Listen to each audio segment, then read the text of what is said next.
اللهم لك الحمد حتى ترضى ولك الحمد إذا رضيت ولك الحمد بعد الرضا. اللهم صل على محمد النبي الأمي وعلى آله وسلم تسليما كثيرا. رب اشرح لي صدري ويسر لي أمري واحلل عقدة من لساني يفقه قولي. Salam alaikum wa rahmatullahi wa barakatuhu. Que la paix d'Allah subhanahu wa ta'ala, sa miséricorde et ses bénédictions soient sur vous, mes frères et sœurs. Quelle puissance du message, quelle puissance de cette salutation. Où je m'engage toujours à être en paix avec toi, mon frère, et que je demande à Allah que ces bénédictions, et tu sais, c'est les bénédictions d'Allah subhanahu wa ta'ala, soient sur toi et sa miséricorde. Tu es l'homme, tu seras l'homme le plus heureux de la planète, le plus apaisé de la planète. Je voudrais aujourd'hui, avec mes petits cours à moi, mes petits cours de 10 minutes, on ne peut pas faire des choses qui demandent des générations, mais on essaye, sur les petits 10 minutes qui passent sur YouTube, de résumer au maximum la chose et de donner quelques petits signes, quelques petites indications, quelques petits paramètres. L'éducation des enfants. L'éducation des enfants. Quel grand sujet. Quel énorme sujet. L'éducation des enfants, je veux que mon fils soit polytechnicien, je veux que mon fils soit médecin, je veux que mon fils soit empereur, je veux que mon fils. Tout ça c'est bien, légitime, pas interdit, ok. Mais qui dit, je veux que mon fils soit soumis à Allah subhanahu wa ta'ala dans tout ce qu'il fait et tout ce qu'il dit. Comme il peut, c'est pas un ange. Chaque humain fera des fautes et des erreurs et des péchés, mais les meilleurs des humains pécheurs qui font des fautes sont ceux qui se repentissent à chaque fois. Tawwabun, sirat mubalagha bil lugha al-arabiyya al-fusha, tawwab, il fait, à chaque fois il fait le repentir. Il a une nafs. Donc ce ne sera pas un ange, mais il sera quelqu'un de soumis à Allah subhanahu wa ta'ala. Donc, quelle est l'éducation que je dois donner à mon enfant? Celui qui te dit, elle est comme ça, elle est dans un livre, exécute à la lettre, le livre comme un plat qu'on prépare, la pastilla ou quelque chose, ou les macarons, comme un plat de macarons, il te raconte n'importe quoi.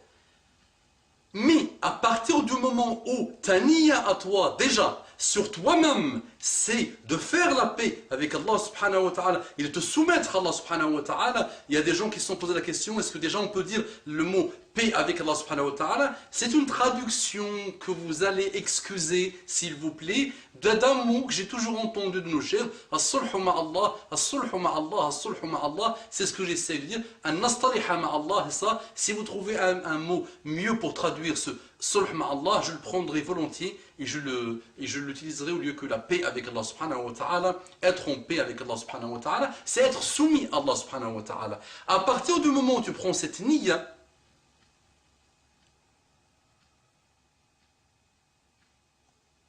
directement, obligatoirement, automatiquement,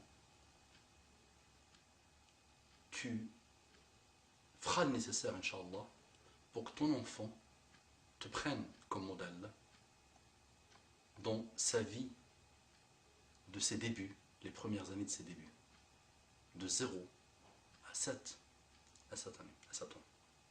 Déjà. Donc, et l'éducation, j'ai pas un doctorat en éducation, mais vous savez que des gens ont un doctorat en éducation qui ont des enfants malheureusement tous suicidaires, dépressifs, drogués. Donc c'est pas une question de diplôme, c'est pas une question de je t'écris un livre et on me dit des choses que personne ne comprend, des choses mauvaises que personne ne comprend, des grosses théories. Psychologie, Freud a fini dans un hôpital psychiatrique, le pauvre, il est fini fou, je pense, Freud, et toute la majorité de ces gens-là ont fini fou. Mais simple, l'éducation des enfants. L'éducation, c'est d'abord faire niya, que tu sois soumis à Allah subhanahu wa ta'ala, tu fais des invocations pour qu'Allah guide tes enfants. Rabbana, apprenez-le, Coran, Rabbana, hablana, min azwajina, wa dhurriyatina, qurrata a'yunin, waj'alna lil muttaqina imama. Répète ce dua. Allez, Rabbana, hablana, min azwajina, wa dhurriyatina, qurrata a'yunin, waj'alna lil muttaqina imama. Ah, une invocation. On invoque Allah subhanahu wa ta'ala. Et toute chose que tu fais à l'intérieur de ta maison, tout comportement que tu fais à l'intérieur de ta maison doit être soumis à Allah subhanahu wa ta'ala. Toi l'homme, tu appelles ta femme, tu dis ta'ala nu'min sa'a, comme faisaient les sahaba, ta'ala nu'min sa'a, on s'assoit, assieds-toi, on va adorer Allah quelques instants, quelques minutes, quelques dizaines de minutes. Cette tradition doit se faire pratiquement tous les jours. À chaque fois que tu te rappelles, dans ta maison, tu fais des petits dars, des mu'idha qu'il a interdit, qui a dit que les dars sont dans les mosquées, ou qui a dit que les dars sont que sur internet. On entend des théories qu'on ne comprend pas. À la maison, le peu que je connais, je forme mon épouse, ou l'épouse forme son mari, et les enfants observent. Mon enfant, qui tu aimes? J'aime papa, j'aime maman? Non!